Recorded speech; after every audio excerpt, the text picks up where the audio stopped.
नमस्कार दोस्तों, आप सभी का स्वागत है। आज की वीडियो में हम एक बहुत ही क्रिटिकल टॉपिक समझेंगे जो थोड़ा सा कंफ्यूजिंग रहता है बच्चों के लिए। काफ़ी सारे नाम आते हैं, कौन कहाँ पे एग्जिस्ट करता है, that is post Mauryan phase. इसको समझने की कोशिश करेंगे।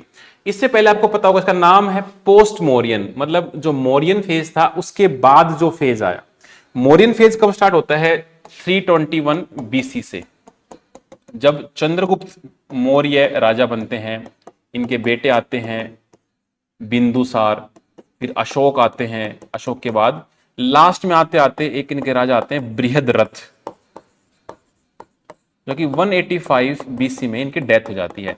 तो ये सारा फेज था हमारा 321 से लेके 185 तक, मोरियन फेज। इसके बाद जो फेज आया वो पोस्ट मोरियन कह दिया गया। अब पोस्ट मोरियन में हुआ क्या कि जैसे ही मौर्यन एम्पायर टूटा, बिकॉज मौर्यन एम्पायर जो था वो एक सेंट्रलाइज एडमिनिस्ट्रेशन था, एक स्ट्रॉन्ग एडमिनिस्ट्रेशन था। जैसे ही वो टूटा, जो छोटे मोटे रूलर हुआ करते थे भारत में, नेटिव रूलर्स, उन्होंने अपने आप को इंडिपेंडेंट करना घोषित कर दिया। ठीक है, स्टार्ट कर दिया। अब कुछ बाहर से आएंगे, बाहर से उनको पता लग गया कि भाई भारत में तो अब सेंट्रलाइज एडमिनिस्ट्रेशन है ही नहीं, तो भारत से भी बाहर से भी काफी लोग अटैक करते हुए आएंगे। और कुछ हमारे साउथ इंडिया में थे जो अलग ही चल रहे थे, उनको समझेंगे।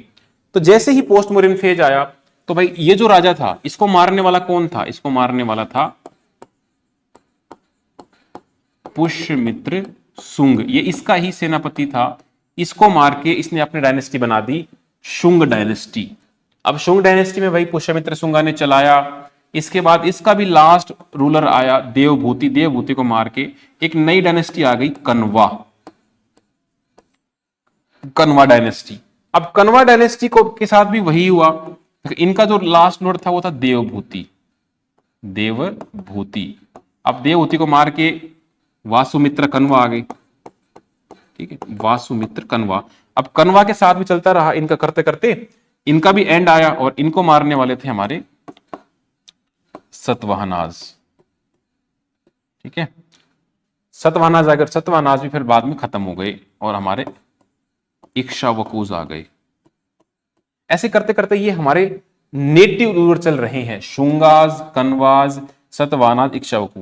लेकिन इस दौरान बाहर से भी लोग आने लगे। बाहर से हमारे आ गए इंडोग्रीक्स। इंडोग्रीक जैसे आप देखोगे एंटियोचूस, मिनिंडर, डेमिट्रस, ये सारे बाहर से आने लगे। इसके साथ साथ शाकाज भी आने लगे। शाकाज कह लो या सीथियंस, ये बाहर से आए। जैसे रुद्रदमन आ गया। ठीक है, ये अपना क्या बोलते हैं,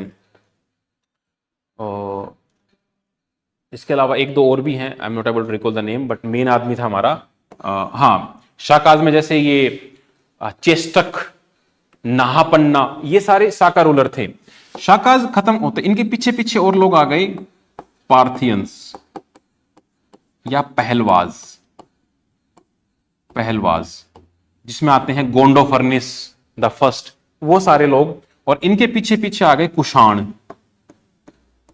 कुशानाज। कुशानाज कौन थे? कुशानाज जो चाइना की जो ट्राइब होती थी, योचीज या तोचारियंस, उनमें उन 5 ट्राइब में से एक ट्राइब थी कुषाण। ये भारत आते हैं और इनमें से जैसे सबसे पहले आते हैं कजुला कडफिसिस, वीमा तख्तु, वीमा कडफिसिस, और फिर आते कनिष्क।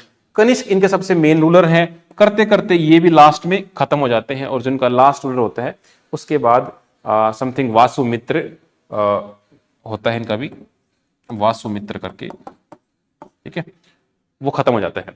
अब साउथ में क्या चल रहा है? साउथ में अपना भाई 3 ही चीज चल रही हैं, चोला, चेरा और पांड्यास। तो ये हमारा था पोस्ट मोरियन फेज। ये काफी डिटेल में हम क्लास में करते हैं। जस्ट मैंने आपको एक डायग्राम बना के दिया है कि आप किसी भी कॉम्प्लेक्स चीज को जब आप ऐसे डायग्राम समझ लेते हो ना, this is Mauryan phase, this is post Mauryan. Post Mauryan में नेटिव रूलर्स शुंगा, कनवा, सतवाहना, इक्ष्वाकु। बाहर से आए इंडोग्रीक्स, साका, सीथियंस, पार्थियंस, पहलवाज, कुषाण्स, चोला, चेरा, पांड्यास।